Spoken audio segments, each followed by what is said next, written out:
आज हम पढ़ेंगे ट्यूबरकुलोसिस के बारे में, जो एक बैक्टीरियल डिजीज़ है और इस ट्यूबरकुलोसिस डिजीज़ को कई अन्य नामों से भी जाना जाता है।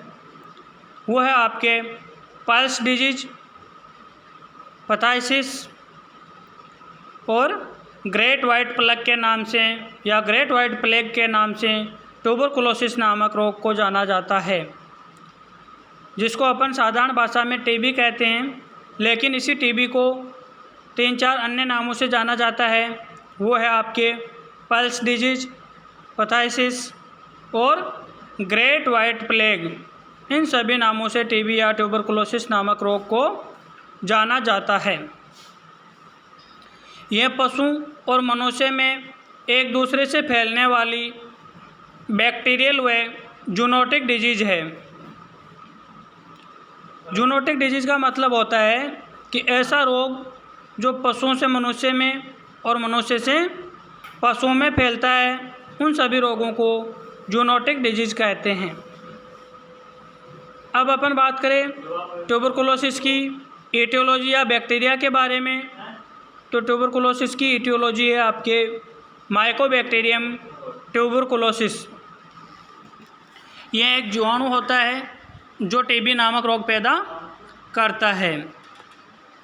अब अपन बात करें लक्षणों के बारे में, तो टीबी के दौरान पशु में निम्न लक्षण दिखाई देते हैं।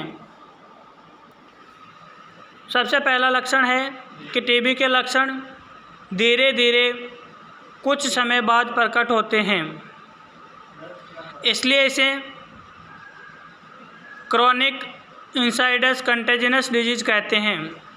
क्रोनिक इंसाइडस कंटेजियस डिजीज़ भी कहते हैं। टीबी के दौरान पशु के हल्का बुखार रहने लग जाता है।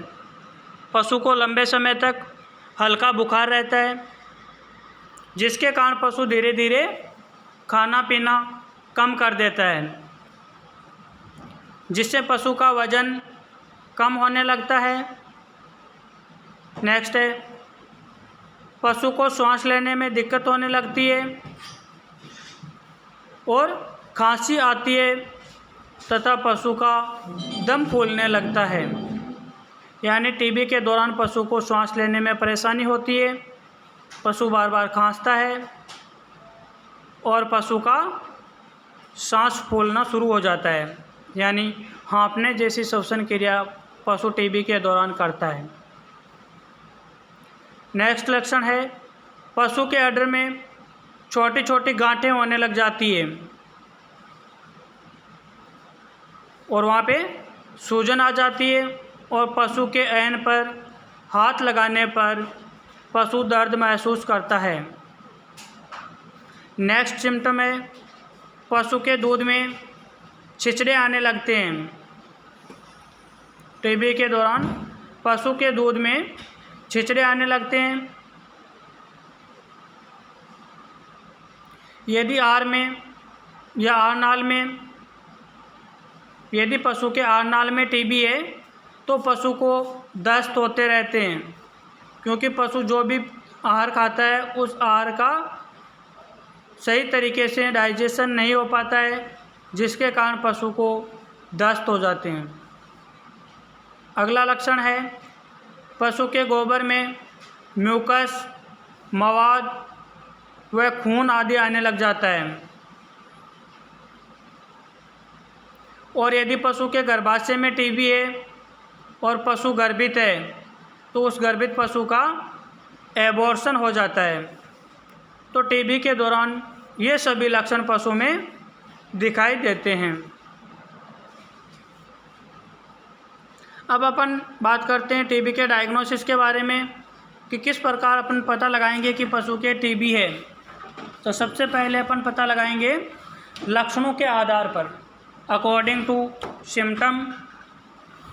दूसरा है, प्रयोगशाला में लार, थूक, नाक का डिस्चार्ज, दूध, मलमूत्र आदि की जांच की जाती है और यदि इनकी जांच के दौरान इन सीक्रेशन या स्राव में माइकोबैक्टीरियम ट्यूबरकुलोसिस नामक जीवाणु पाया जाता है तो इसका मतलब पशु के ट्यूबरकुलोसिस नामक डिजीज़ है।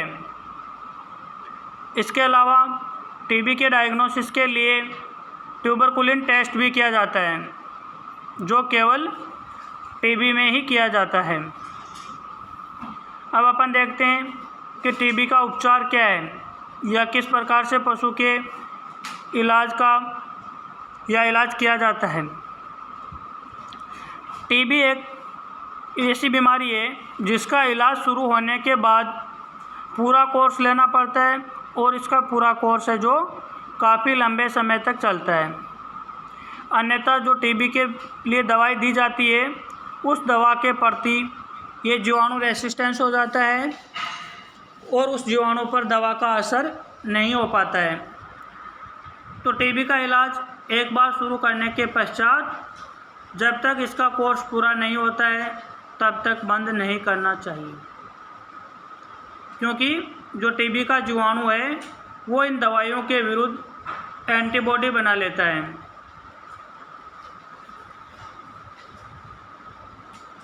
जीवाणु पर निम्न प्रकार की दवाइयाँ हैं जो असर करती है। उसमें सबसे पहला आपके आइसोनायाजिड, जो 10 mg पर kg बॉडी वेट के हिसाब से इंट्रामस्कुलर देना है और कम से कम 6 महीने तक ही देना है और ज़्यादा से ज़्यादा ये कोर्स 1 साल तक चल सकता है।